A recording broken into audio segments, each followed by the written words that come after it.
Hi folks, Peter here on Fast Forward on the adventure to Queensland.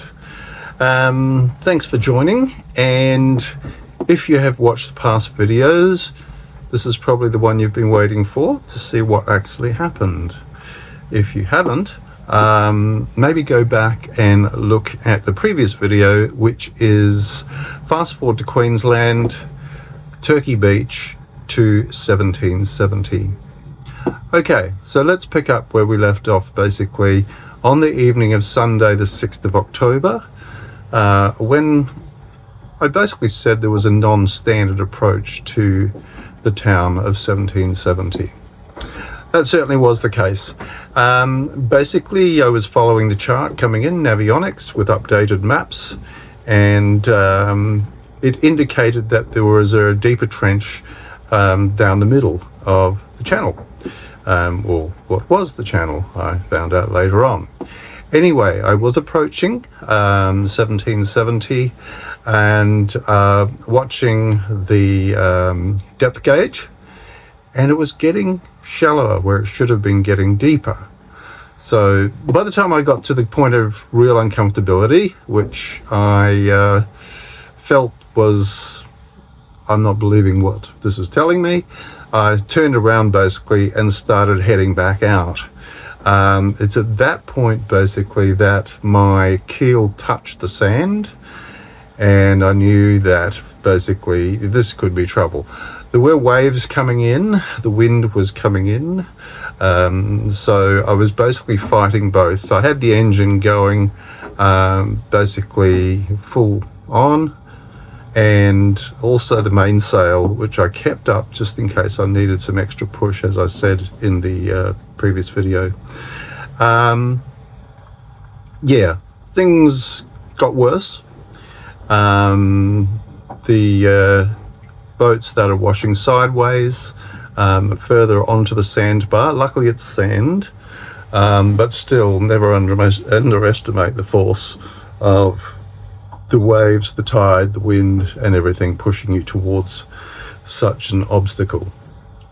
So I was obviously in trouble. I wasn't going to get off there the way I'd come on, and out of nowhere basically some very helpful people came, started offering advice, and basically sort of helps me with, well, the whole thing. Where do I start? And at this point I've really got to acknowledge those people. The spirit of yachting, boating is very much alive, and I want to make a special mention to Tony and Tanya, Darren and Pete, Forrest and Michelle, Peter, which ones are Pete's and which ones are Peter's, Peter and Mandy, and Nat. Special mention to Nat, because he, as you will see, really put himself out there, and as did everybody. Look, everybody played a wonderful part in this, and the results obviously could have been a lot worse than they have been, as we'll see what those results are as we go through. Anyway, let's just pick up the video where I was coming in, and we'll take it from there. Very tricky coming in here. As you can see, swells are piling up. We've got 3.3 under the keel at the moment. I think we've got tide coming out too, so yeah, anyway, pick your poison, right? So just got the red and green markers up ahead. Just got to get into the deeper part now. 2.8 under the keel. Still got the main up. I just want to have that extra push coming in. I've got the engine running on standby. We're doing 5 knots still coming down the channel, so all good. So far so good. Things went from bad to worse very quickly, as they do in sea-related things. It got shallow a lot more quickly rather than deeper, and as I turned to go back out to sea, The shallow water warning was coming on, and I was using the engine and the mainsail to try and push back out. However, the waves and the wind were pushing me on, and as often is the way, the sea gets its way, and I was lying sort of across on my side more in shallow water. And after a very short while, some very kind people started turning up to offer help, support, and give instructions on what I should do, as they were obviously quite experienced. So this is a little bit what I look like. Obviously there's not a lot of video of this because yeah, I didn't quite have time to do that. Anyway, this is what it looked like in the early stages when I was first on the bar. Well, yeah, not the best of situations. I'm on the Sandbar here at 1770, slowly washing over, and the tide will start coming in. So, yeah, the channel moved from the one on the map that I've got. So, there's the duck or something there. So, yeah, here I was stuck on the sand. Didn't look that bad in the video, but yeah, there was quite a lean on the boat, obviously, as it was tipped over in the shallow water. Obviously, you didn't know at that point how much worse it was going to get. Now, oh, the duck I mentioned, been there 8 years, never saw the duck before. No, private joke. And that was the amphibious vehicle you could see on the beach at the end of that little clip. That little pink vehicle, it's not really little, it's an amphibious vehicle, 4-wheel drive, whatever. But he was chatting to a couple of the guys who were helping me, as they were suggesting perhaps he could pull me off when the tide got higher, obviously. We'll talk about him a bit more later, but that was, yeah, a generous offer.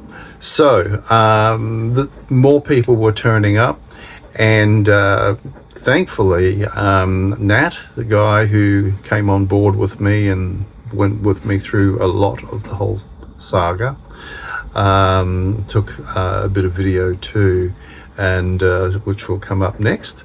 Just make sure to give him some love and subscribe or check out his channel below in the description. But yeah, this is what he saw.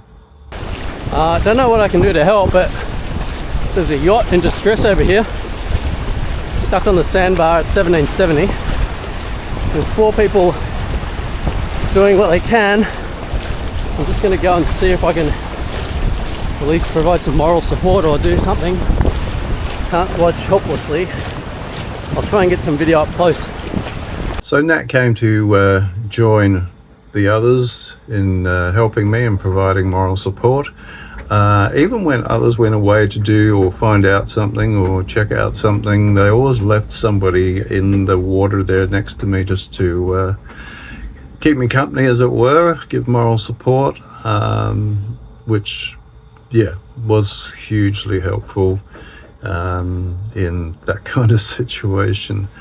Nat spent a long time there, to the point basically where the tide was coming in, and you know, where it was around his waist, the water was sort of getting up around his chest and stuff. I says, I think you better come on board or go in, because it just doesn't look safe. It was getting darker, and it's just, yeah, it all looked pretty horrible, really. So he came on board, and basically we worked together to do various things. As the tide came up, the boat was a little bit more upright and started nosing into the waves and wind, which in one way was good. We saw this was a possible opportunity to get it moving again. So it wasn't an extremely high tide. The higher tide would actually be tomorrow morning, when it's around about 10:40 in the morning, so the following day, the Monday. So what we did basically is I started gunning the engine when waves came in to try and get some forward movement happening. And whether we did or not, well, yeah, and in which direction, we'll probably never know. But yes, this is what it looked like as dusk was coming down and we were making those efforts. So close. So Nat's so close basically was referring to our efforts to move the boat forward when waves came in. The keel obviously had dug itself a hole, so it wasn't a case of as soon as it lifted it could move. It would have to lift significantly out of the hole and then clear of the sand in front of it to make any forward progress at all. So this was an effort we continued for some time.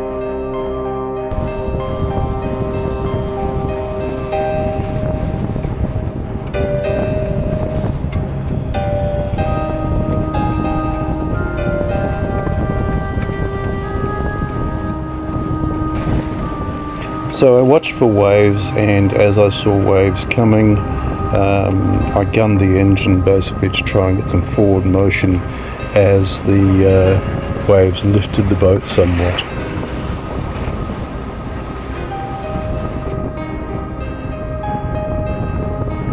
I remember feeling optimistic and at one point saying to Nat, okay, so if I get this boat out here, we need to arrange for one of the other tenders to come and take you off. As though I thought, oh, sod this for a game of soldiers. I'll just sail straight for Bundaberg if I get off this. Not so much. As darkness started to close down, of course, the waves became harder and harder to spot. It was more about feeling them than anything else, and still trying to continue using that method. The pitching of the boat over the waves started to cause the rudder and skeg to also bottom out on the sand when she pitched back. This was a concern. Nat, who has significant time in the volunteer marine in New South Wales, went down below to investigate, as there was a significant amount of water in the cabin. And he basically confirmed that the rudder seems to be the problem, and the keel seemed to be still intact. There was nothing coming in at that point. So he also made radio calls, pan calls to VMR, Voluntary Marine Rescue, and the police were informed as well. And so may not need that other vessel. We may not need that other vessel that's coming out if the rubber ducky is standing by here. And yes, we might need to think about getting off this boat. The sound that you hear of the ship's bell is not the background noise for effect. It was in fact my anchor alarm on my phone, which I turned on to try and detect whether we were making any forward motion or not. It was going off indicating some motion was being made, but couldn't tell in which direction, and unfortunately with a wet phone screen it's absolutely useless trying to use the phone. You're the captain, you're the skipper, the owner of the vessel. No, there's two of us. There's two people. Two.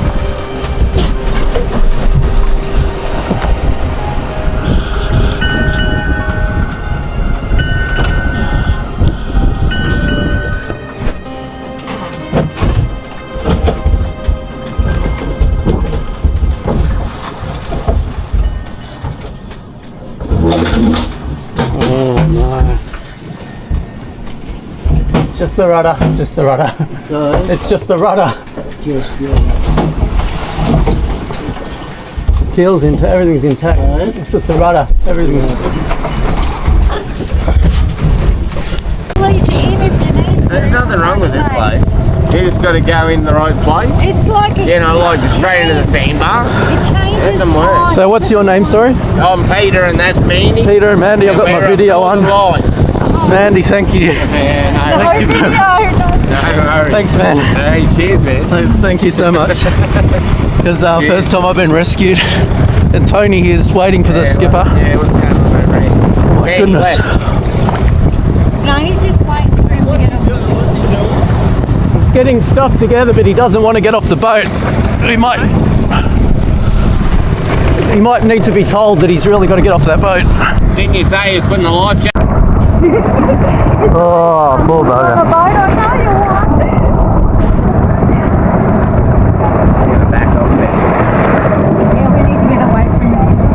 This guy, do you know Tony? Okay, come on, careful Then guys. the boat. Watch the guy on the dinghy, and if anything happens to him, we've got to keep an eye on him, alright? Yeah, it'll be alright, just what she said. Anyone at all goes Then jump in the water, Mandy.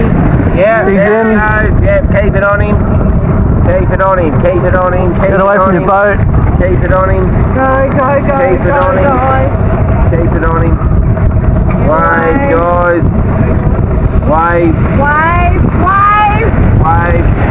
For us, dude. Another one coming, another set coming, let's back out of You here. right? He on? Mandy, wave in front of us. What a day. So just to give you a bit of idea in the daylight, I was obviously steering here, and around about the time Matt says, oh, it's the rudder, the wheel actually went completely soft, whatever you want, freewheeled if you like, which indicated that the rudder was no longer under my control. So my first thought was to jump down below and get down to the emergency tiller and see if I could attach that to the top of the rudder in the after cabin. When we went back out to the boat after I had a shower and something to eat on Tony and Tanya's boat, the guys were putting out the anchors and stuff. Then I was basically here, I wanted to get up. Stop. Trying to get the water out of the bilge, obviously, trying to keep up with the incoming water, but make the boat a bit lighter too. So if there was any chance of moving it, then we could do so. So, yeah, the rod's actually stowed somewhere else, but I'm just leaving it there at the moment because I still have to keep on top of any small amounts of water which are now coming in. Okay, so imagine it's pitch dark and the world looks something about that angle. I basically came down. Nat was already below, manning the radio. And as I came down, it was tricky to do on a ladder that's at an acute angle. Well, it wasn't very acute at all, but anyway. The water in the cabin was basically over the sill of that door into the head or the bathroom. So yeah, we were sloshing around. Things were floating on this floor. So bear in mind that the floor has got space down to the bottom of the bilge, so that means it was up to the floor and past it. So anyway, pitch dark, crawled through here into my cabin. Okay, and this is basically where the top of the rudder would be. You can see basically we've got piled up with stuff. At the moment we're just part of the temporary fix just to keep water out. And this was rocking around like crazy, as you can imagine. And up here is an aluminium or metal bar, which is not insignificant in weight, but it needs to be strong.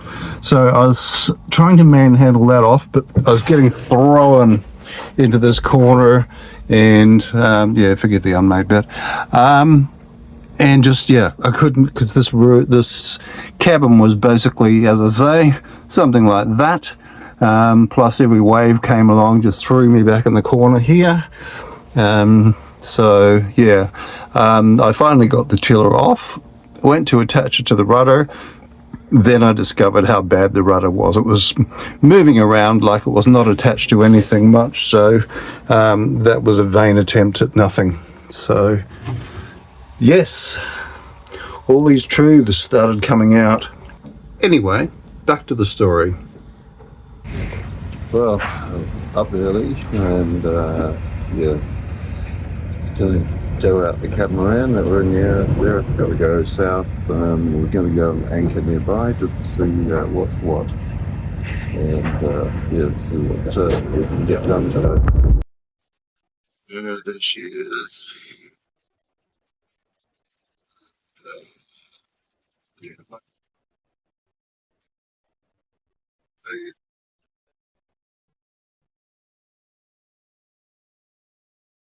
So lucky that I run into people who actually know about boat repairs. In fact, I think Tony owns a boat yard down on the Gold Coast. So we've got the rubber mat, foam bucket. They're cutting up some plywood now so we can stop up the hole. Should we just do that one C that we haven't got?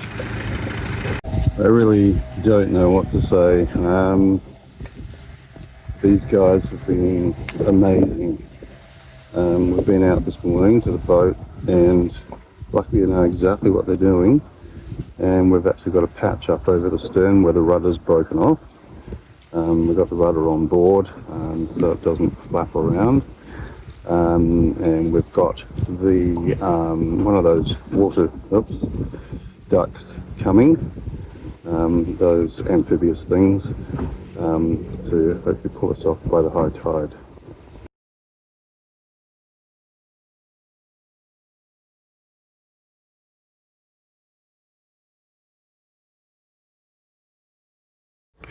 Fortunately, the guy who owns the duck was on his way and then saw that VMR actually had a boat crew coming together, and so he said he'll turn back and just let them do it. He was going to charge $1,000 an hour, so good decision. My saviours are on their way. I don't know how to thank them. Yeah, to say that a flood leaves behind awful messes, yeah, it applies to boats that fill with water as well. Just stuff everywhere, trying to get it dry, trying to find things, probably still going to be finding things for a while, that sort of thing. Oh, what happened to that? So, yeah, long process, days of work here, but I got towed to an anchorage within 1770, where I'm now sitting on the anchor awaiting future stuff.